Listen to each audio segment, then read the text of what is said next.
Là trước hết là gửi lời hỏi thăm chúc sức khỏe đến bà con chúng ta, cho mọi người được bình an. Yết sẽ là gì đâu tu phương và phương thái Yết chúc mình mới tỏi tao phải ở đây này.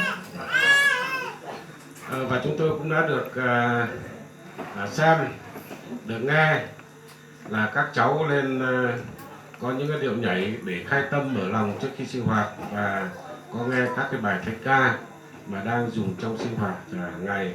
Phải nói là bà con cũng đã sinh hoạt rất là nền nếp. Về chủ lãnh trình đâu với bây giờ tôi mượn vấn tế miền nhẹ khói bê hiếu cháu với giờ bao dung kia tay với tháo bơ miền mới tỏi như hiếu đâu có chẳng như hiếu giờ tổn hiếu. Người Tin Lành chào nhau thế nào nhỉ? Thôi cho Yết. Hallelujah. Hallelujah. Phải không?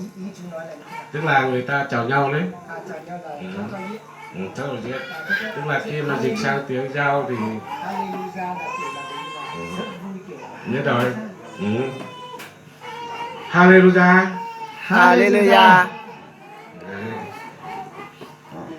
Thế thì bà con đấy, là chúng ta theo đạo Tin Lành thì đấy là một cái tín ngưỡng, đúng không ạ? Bữa miền mùa bữa xiên như cháu xe nãy giờ nhiều bữa xiên như cháu. Đây là bà con chúng ta có niềm tin vào Đức Chúa Trời, đúng không? Bữa miền mùa tỏi nó đúng không mà nó hiếu xiên biển trước thiên hùng. Tin vào Đức Chúa Ba Ngôi. Xiên biển bữa tàu bên nhà tàu. Đức Chúa Cha. Bên sinh tía.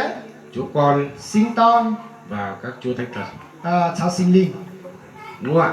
Thế như phải. Đúng ạ. Đấy. Và mong được Đức Chúa Trời che chở cho chúng ta có cuộc sống bình an, hạnh phúc. Vì ở thô thiên hùng chiếu cầu công chết mười bữa tàu dễ nhiều phải ngon.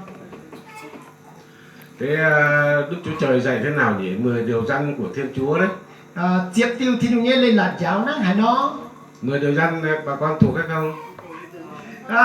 Đâu có Việt chúng đâu có tổng 10 coi như tổng 12 pháo tôi hiếu chiếc tiêu lên là như phải. Thế này. 10 điều răn thì nó rất dài. Nguyên chiếc tiêu lên là nó đáo hề. Tóm lại. Đâu có ý tiêu. Kính Chúa và yêu người. Ham thiên hùng lùng dành hiếu ham thiên hùng ham miền ham cả nò.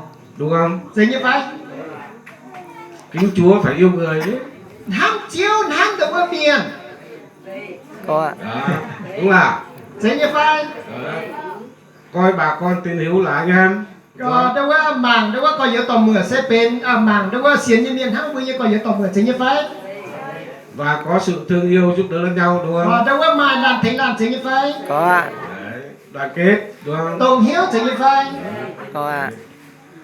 Và thế nào nữa nhỉ? Chấp hành tốt chủ trương chính sách của Đảng.